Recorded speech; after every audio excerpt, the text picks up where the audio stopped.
আসসালামু আলাইকুম রহমতুল্লাহি ওয়া বারাকাতুহু। সবাই কেমন আছেন? আশা করি সবাই অনেক অনেক ভালো আছেন।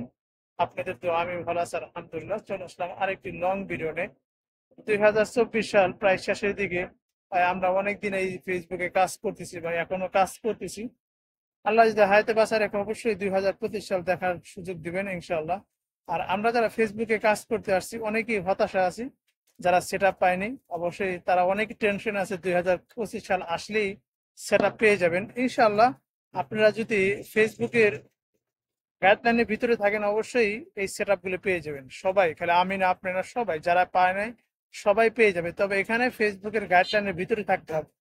যদি আপনি ভিতরে থাকেন, আপনি এই ফেসবুকের নিয়মের ভিতরে থাকেন, তাহলে অবশ্যই আপনি এই সেট আপ গুলো পেয়ে যাবেন। কোনো টেনশনের কোনো প্রয়োজন নাই। আর টেনশন যারা করতেছেন কবে পাবেন সেট আপ এই চিন্তা করতেছেন, দেখুন এই চিন্তা করে ঘুম নষ্ট করে লাভ নাই। আপনি সেট আপ পেয়ে যাবেন, কাজ করতে থাকুন, সেটা পেয়ে যাবেন। আরেকটা কথা বলে রাখি, দেখুন প্রিয় বোন, আমি এই ফেসবুকে পাই দেখি যারা এই ফেসবুকে কাজ করতেছেন বোন, দেখেন আপনার স্বামীর নামে, আপনার শাশুড়ির নামে, দেওরের নামে এই যে এটা ভালো না, ওইটা ভালো না, এইগুলো ভালো না, এইগুলো বলে কখনো লাভ নাই। ফেসবুকে এই গিবত গিয়ে আপনার নিজের সম্মানটা নিজে নষ্ট করতেছেন।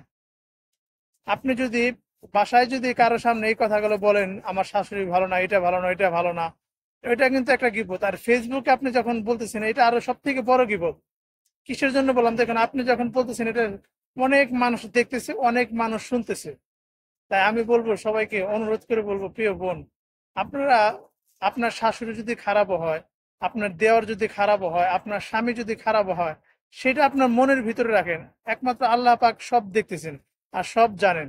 তবে এখানে ফেসবুকে বলে আপনার নিজে গুনাহ কামাইতেছেন এবং আপনার নিজের সম্মানটা আপনি নিজে নষ্ট করছেন। হয়তো সবাই আপনাকে হাততালি মেরে বলতেছেন রাইট রাইট, ঠিক বলছেন ঠিক বলছেন, এটা তারাও আপনাকে প্রতিবাদ করতেছে না। বোন দেখো, আপনার স্বামী বা আপনার দেওয়ার যদি, আপনার শাশুড়ি যদি খারাপও হয়, তারপরে ফেসবুকে এগুলো বলা ঠিক না। এইটা কিন্তু আপনাকে কেউ বলবে না।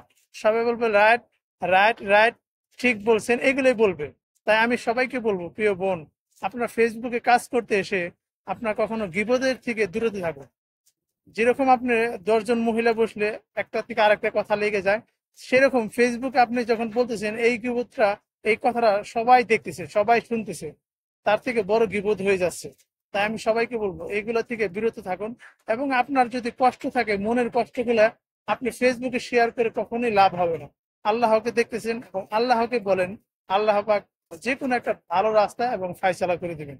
তাই আমি বলবো সবাইকে, ফেসবুকে এসে কখনোই আপনারা নিজের গুনাহ কামাবেন না এবং নিজে গুনাহ তৈরি করবেন না। এই কথাটা আমি সবসময় বলি সবাইকে। ফেসবুকে ক্ষণিকের সময় আপনার ভিডিও ভাইরাল হবে কিনা, আপনি ফর ইউতে আপনার ভিডিও যাবে কিনা সেটা আপনিও জানেন না, আমিও জানি না, এটা ফেসবুক জানে।